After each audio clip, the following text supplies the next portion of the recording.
విశాఖపట్నం మధురవాడ పరిధిలోని survey number 296లో గల 30 కోట్ల విలువైన ప్రభుత్వ భూమిని కబ్జాదారుల నుంచి కాపాడాలని సిబిఐ విశాఖ జిల్లా సమితి డిమాండ్ చేసింది. కలెక్టర్ను కలిసి సిపిఐ బృందం వినతి పత్రాన్ని అందజేసింది.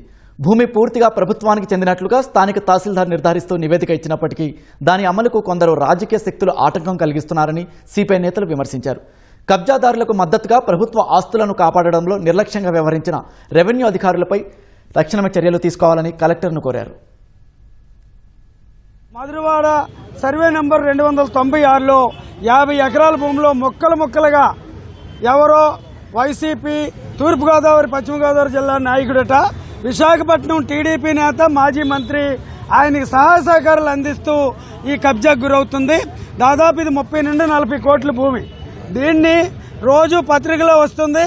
జిల్లా కలెక్టర్గా మీరు ప్రభుత్వ భూములు కాపాడడానికి శ్రద్ధ తీసుకోవాలి.